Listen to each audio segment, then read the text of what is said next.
Hello friends. So today I'm going to install something that is very simple but quite useful in my bike. So when I turn on the indicator, I forget that I have turned it on, and I'm quite embarrassed when other road users have to point it out to me.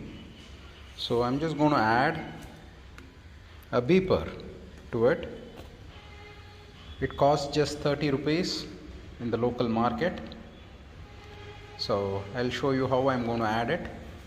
So the first thing is to remove your seat. For you to remove the seat, you have to remove the side panel, and there is a pull tab. You pull on it and then you take the seat out.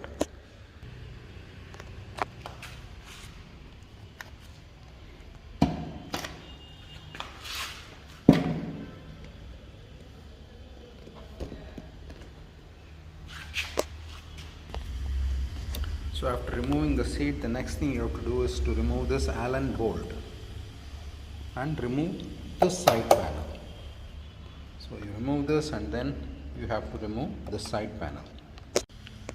So I have removed the left hand side panel, and the flasher relay is this one. You can identify it with the L socket. See, these are the main relays here. They are all in a stand. These relays are in a stand, but this relay is all by itself. See, this is the flasher relay, and if you have any doubts, you turn on the key and you can feel it. I'll show you. So now I have turned on the key and I'm going to turn on the flasher. Okay, so I am not able to feel it, maybe because it's an electronic relay, but still this is the relay, and for you to confirm if this is in fact the relay, you disconnect it and the flasher goes off. Right, so that is proof that that is the relay. This one on top, it's right there, not the bottom ones. The buzzer itself is quite simple. It has just two leads. Right, I would have preferred to buy a Minda buzzer, but I couldn't get it. So if this one conks out, I don't know, maybe it's a Chinese buzzer, but if it conks out, if it malfunctions, I will buy a Minda buzzer. And there are relays. Minda makes the flasher relay with an integrated buzzer in it, so maybe I'll go for it. Okay, so all I'm going to do is I'm going to connect these two terminals to those two terminals. Do you see that? Two terminals here, 1 and 2, 1 and 2. So I'm going to connect these two wires to those two terminals and then plug this back. So here I have pulled out the buzzer relay. It sits on a rubber grommet like that. This is made of rubber, so you can insert it back. Now I'm going to connect these to that, and I have to ensure that the positive and negative are connected correctly.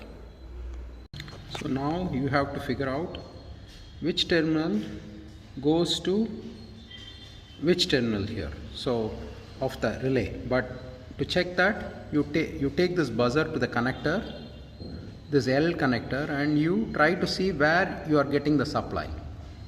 Okay, I'm going to try and do this with both hands and then show you. So the red one goes here and the black one goes here, right?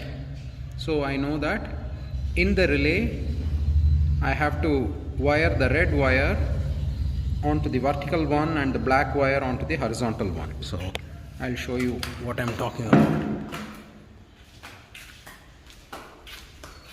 So it's going to go like this, right, the relay. So this one is red, the red wire will go here and the black wire will go here. So what you do is you splice the wire like this. You don't cut it clean. So initially you take a wire cutter and splice it and kind of twist the end off. Of course, this is only for beginners. I am sure most people who own a toolbox know how to do this, but just for the benefit of others, I am showing you. So now I have longer leads to work with, right? So I'm going to thread it into these holes and hand tighten them. So I've simply threaded it into the hole and bent the ends like that, so that they are holding loosely, because now those clips have to be put inside. So if I make it too thick, then the clips won't go in. So now I have removed the wires. That was just to see how to fit it, okay? And I have put back the relay. I have not put it back fully because you can see that I have to push it in this much.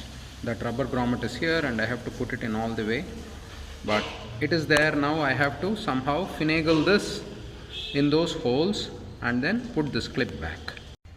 Okay, now I have threaded it in like that, and I'm going to try and connect the connectors. This is the connector. Actually, this is a lot of hassle. I think I should buy the relay with the beeper. The only reason why I do this is because that's a perfectly functional relay or a flasher and I don't want to throw it away. So all these kind of unnecessary morals makes my life miserable. So the next time, I've taken 10 minutes to do that, just to thread it in. The next time I'm just going to get the relay with the integrated beeper. So now I've managed to do that somehow, and the buzzer is hanging down, which is not a good situation, but I'll take care of that. Now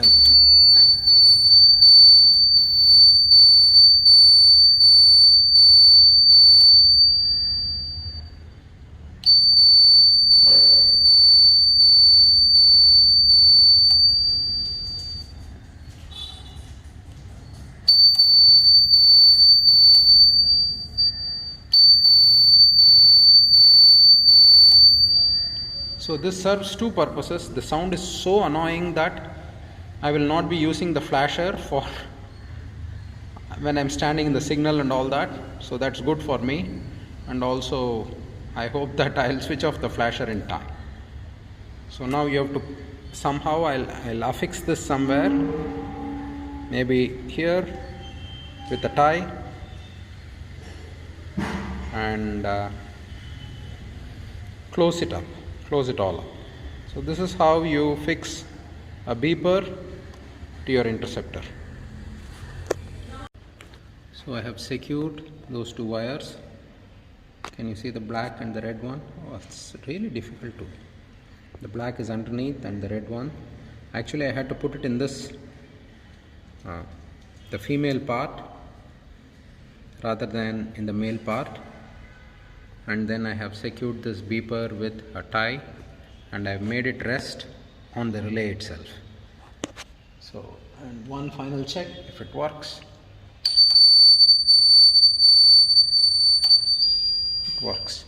That's good. And I'm happy to